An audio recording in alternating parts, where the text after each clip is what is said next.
Hey, I'm Umbreon Libris, and this is day 7 of my Pokemon Violet Adventure Journal. Right off the bat, I started making my way towards the final Titan, but it was a long way, and before I got there, I encountered a wild Girafarig.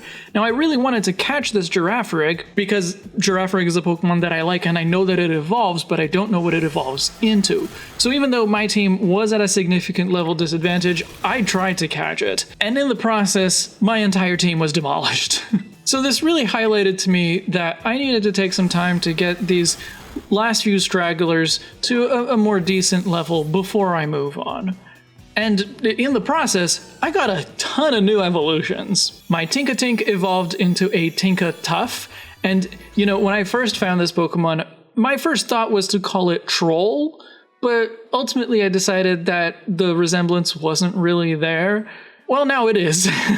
I'm not fully sold on this Pokemon yet, but I know a lot of people like it, and it does still seem to evolve further, so I'll still give it more of a chance. My Wattrel evolved into a Kilowattrel. It's a bird. It's not super exciting, but then again, I also thought that about Pokemon like Swellow, for example, and after getting more used to the way Swellow looks, I actually quite like it these days, so even though I don't plan on using Kilowattrel on my team, I think there is hope for it in the future. Maybe on a second playthrough. My Tandemaus evolved? I don't know if that's the right word, but it became a Maushold. The name really is fantastic, but I guess this is just one of those gimmick Pokemon? Both Tandemaus and Maushold have very unimpressive stats, so it's hard for me to imagine using it. But I don't know, the one that I got was a family of 3, and I could tell just by the photo for the Pokedex that there's at least a family of 4 version. And this is maybe sort of a Pumpkaboo size kind of thing, where the bigger one is stronger. Maybe the family of 4 is stronger. Maybe there's even a rare family of 5 or something like that. That might be more worth using. But I do think this is just a gimmick Pokemon. Smoliv finally evolved into Dolliv. It's very cute, and I quite like it, but they're really sticking to this trend of making grass-type Pokemon feminine, aren't they? Anyway, I know that it evolves one more time, and I don't like olives, but maybe I will like the olive Pokemon. Finally, my Fido evolved into a Dachsbun. It's a fine Pokemon, not the kind of Pokemon that I would put on my team, but Indigo naturally absolutely loves it. So there is a place for every Pokemon in someone's heart. Oh, and I did actually eventually catch a Girafarig, and I named it Palindrome after a Girafarig that I had in a Pokemon tabletop campaign. By then, I felt more comfortable that I was ready to start making my way towards the lake and the final Titan. Just as I glide over the river and land on the lakeshore, I see this tiny weird Pokemon in the distance that I did not recognize, and I went straight for it. And it turned out to be level 51! That did not bode well for the Titan encounter. I was certain that Tatsugiri would sweep my team, but thankfully it had Memento and took itself out and just gave me free experience. I had this experience with a few other Tatsugiri as well, but I did eventually catch an orange one. Even though it wasn't likely to obey me, I did carry it around with me for a little bit, just because the high level seemed like it would be valuable. But seeing such a significant level difference made me decide to just go straight to the Titan. I knew from my experience with Iron Treads that good tactics and help from Arven could be enough to overcome a significant level difference. But I didn't want to test that against all of the wild Pokemon on the way to the Titan. So I did see a few new Pokemon in the water, but I made every effort to dodge every battle and make it straight to the destination on my map where I could look for the Pokemon that says Titan. Apparently literally in this case.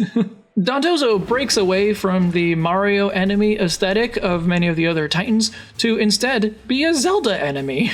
It reminds me of Jabun from Wind Waker and really makes me feel like I could go exploring inside of its belly. The first battle was very rough. I didn't really know what to expect. It was the Dragon Badge, but also the False Dragon Titan. So I wasn't sure whether to expect a dragon or not. And I also forgot to heal before going into that battle, so there was just no chance. But going back for attempt number 2, I was ready. I knew the right strategy, and the right strategy is Knucklestack's Salt Cure. Salt Cure is the MVP for Titans.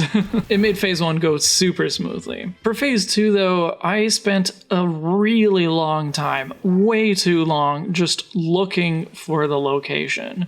The problem is that because what swims away from the battle is Dondozo and not Tatsugiri, I was looking for Dondozo, and I saw many of them in the water, but they were clearly not the Titan. It's even frustrating because looking back on the footage, I see that I went to the right location, but because I was focused on Dondozo and not Tatsugiri, I missed the Tatsugiri that was right there. Just as I was about to give up and maybe even look up where Dondozo had gone, I decided to have another look at my map, which I thought I had already looked at, but again, reviewing the footage, I see that I did not. So really, I wasted about half an hour looking for Phase 2 of this Titan battle where I could have just gone straight there. Thankfully, the battle itself went pretty easily. Again, the Salt Cure strategy worked beautifully. Even if Dondozo could one-hit KO most of my Pokemon, just switching them in and out and letting the Salt Cure damage stack up and letting Arven's Greedent to take on some of the effort, we got through it. I thought it was very cool that this Titan battle actually had a Phase 3. It made a lot of sense, both because it was the final Titan, but also because of this particular Pokemon pair. I still don't know what their relationship is, but they clearly have some kind of dynamic going on, so it was nice to see that reflected in the Titan as well. So with the Titan Tatsugiri defeated, we managed to get the last herb and unlock the last explorability for Miraidon. We even saw this very nice moment with Mabustiff getting up and taking its Pokeball to Arven, who seemed to have given up by that point, and it was really touching. So now that I have every ability for Miraidon, the plan for tomorrow is to go back to the beginning, but not actually go back to the lighthouse. With every Pokemon game, whenever I get all of the Explore abilities, HMs or whatever they might be, I like to go back to the beginning of the map and look for all of the corners that I couldn't reach before. And this game has a lot of them. So I want to start from the very beginning, start from my house, and see where I can go that I couldn't go before, and try to explore everything thoroughly, but also slowly and calmly, and not trying to just go to the next objective all the time. I'll take care of those objectives when I get to them. When I happen to be in a city that has a gym, I will take care of it. But I want to make sure that everything flows naturally, that I go where my curiosity takes me. You may have noticed that these last few days, I have made very short videos. That's because I didn't have a lot of time to play. I expect that the next 3 days will have a little bit more time, but because I'm going to be focusing more on exploration, I'm not sure that there's going to be necessarily more to talk about in the videos. We'll see though. Thanks for listening. I'll see you in the next chapter.